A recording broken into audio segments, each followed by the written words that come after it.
Start na po. Nakikita ba? Yes. Is your data analysis. For your data analysis, guys. So in community, the diagnosis aims to establish now trends and patterns in terms of health needs and problems of the community. And it also allows for comparison of obtained data with the standard value, determining now the interrelations and factors that will help the view of the problems and their implications on the health of the community. So basically, what we're going to do here is that the data that is presented to the community, together with the community and the outside resources, which is the nurses, we will be analyzing the trends of this data that was given to us.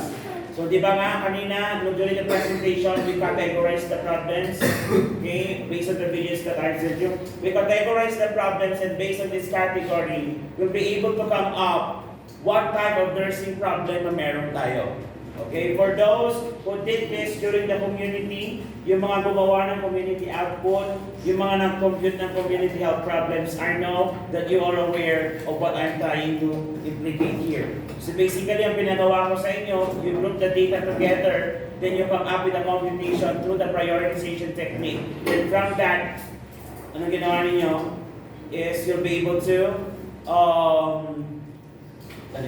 come up with the nature of the problem. If the problem is a community health status problem, community health resources, or community health related factors. Problem. Wala na sila. Okay? Ang mahal-mahal kasi na original dito, 1 plus. At least shopping to 15 yan. Pero nakatatlo na ako. Wala din. So, with regards to the community health nursing problems, these are the days of your community health nursing problems. And if I'm not mistaken, I was able to discuss this already. But for the sake of the lecture, let me just repeat it again. Community health nursing problems are categorized as health status, health resources, and health-related problems. Na-discuss ko na ito sa inyo during the review. Na-discuss ko rin through online. Actually, may video ako nito. Hindi ko alam, pinanood nyo na naman. Okay, community health status problem, let me repeat this. This may be described in terms of an increase or decrease in the morbidity, mortality, fertility, or reduced capability for wellness. So basically, conditions that would affect the optimum level functioning of the community or the status of the community. So, ang mga examples natin nito, the outbreak of COVID-19, the increased number of dengue cases, okay, the alarming cases of ano tawag ito? The recently conducted lang, meron tayong mataas na maternal death rate. Tumaas daw po ang maternal death rate during the pandemic. Okay? What else? Aside from that, the increasing cases of measles. So, dengue case and outbreak right now. Baka hindi kayo aware. Okay? Ebola is still plaguing the countries in Africa. Unfortunately for them. Okay. And there is the danger of the monkeypox, pero na-diffuse na. So hindi man siya ganun kabilis magpahawa. Okay? So those are increases. Ano pa? Pag those are increases. Paano naman pag decreases? Decreased number of vaccinated individuals. What status yun? Okay? Decreased number of employed. Okay?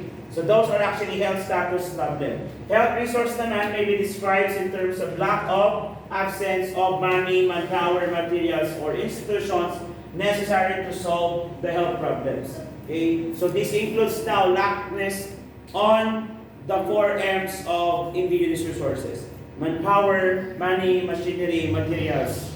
Okay? So for example, the lack of nurses, the lack of vaccines, lack of facility, lack of hospital, lack of fundings. Those are example of your health resources problem. While your health-related problems naman is an example of existence of social, economic, environmental, and political factors that aggravates the conditions. Like for example, political war between the Dutertards and the Yellowtards, the Pinklawans and the ano ba mga term nyo? Basta yun. Manapakyawan. Kung ano yung mga gusto nyo. So, political war. Okay? Kahit yung nangyayari ngayon between the case of Bantag and the DOJ with in relation to Persilapid is an example of health-related problems. Sir, makaka-apekto ba yon sa ating healthcare system? Indirectly it can. Kasi nga yung focus is already on the case. Okay, mas mahalaga na siya kaysa kay COVID-19. Okay. And the thing is, we are still in the pandemic stage. Okay. Hindi pa naman nililit po ng World Health Organization. Meron advance na ng Pilipinas mag-isip. Kaya inalis na ni Uncle Bongbong ba ang pag-wear ng mask outside. Okay. Pero nag-wear pa rin, no? Karamihan sa Baguio City. In fairness naman. Okay. Fairness naman. So, nasanay na sa sistema na natin. We'll get rid of it. Baka isasaway mo yan sa bagong taon. 3, 2, 1, yay! Diba? I was actually expecting that night na magkakaroon tayo nung parang yung unmasked day, parang gano'n. Unmasked me. Makikita mo na ito itong itsura. Parang pag ay, chararat pala.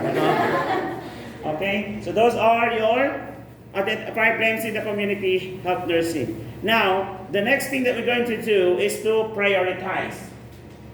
So after identifying now the problems in the community, and we know that in identifying the problems in the community, it's a lot. Do you agree? Napakarami po ba? Okay, and sometimes because of the overwhelming problems that we have or identified in the community, we don't know which problem should be solving first. Okay? That is why the prioritization technique or the priority setting is actually conducted or being held in order for us to address the condition and which problem should be identified and should be given with solution first. Now, in relation to this, we will be discussing now the prioritization technique. So in priority setting, the nurse makes the use of the following criteria. Okay? So the first two criteria, as you already know, alam niyo naman na ito, si nature of the condition. So sa community family nursing care plan natin, the nature of the condition is what? Health deficit, ayan. Kaya ang balik na ipapilit Mr. Pesta, family nursing problem yun. So community health nursing problem, our problem is, or the nature of the problem is your community health status, community health resources, and community health related factors. Your community health resources scores 2, 1 for the factor, and 3 for the community health status. And the actual weight for this one is 1. Alam niyo na, di ba? Na-discuss ko na ito. Okay, nililipin lang natin. Magnitude of the problem is the only criteria that is present in community health nursing process, but is not present under your family nursing care plan. Okay? So magnitude of the problem basically refers to the severity of the problem, which can be measured in terms of the proportion of the population affected by the problem. That is why during the prioritization, I know nakaka-relate sa akin yung mga gumawa nito, ang ginawa nyo, you divide the actual number of affected person over the total number, okay, of the population. For example, if there is 100 population and out of that 100, there are 15 who is having hypertension. So 15 over 100 times 100 is going to be 15%. So 15% will now show us the bracket kung saan po ba siya belong sa ating prioritization so that upon computation, we'll be able to score it. So in terms of the computation, i-score natin siya, prioritization, how?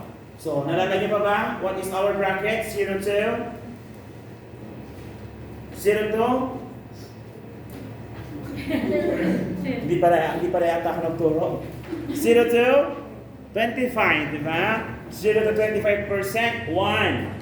26 to 49, 2. 52, 74, 3. And 75 and above, 4. Isn't it? So the highest score is 4, the lowest score is 1, and the actual weight for this particular criteria is 3. The actual weight for this particular criteria is 3. Clear tayo? Sinasabi ko ng mga sagot ha. Kayo naman. So, kung ayaw lang manan, hindi na naman ako nagigets. Hindi ko alam. Talaga, yung matipong sinusubukan naman kita, ayaw mo lang ngumanga. Did you get it? Ang pangit. Alakas maka-abuse na. Sinusubukan naman kita, pero ayaw mo lang ngumanga. Erase. Okay. In priority setting, the nurse makes use of the following criteria. Okay. What are the other criteria? So, lumindol. Okay? The other criteria includes, of course, the most important criteria.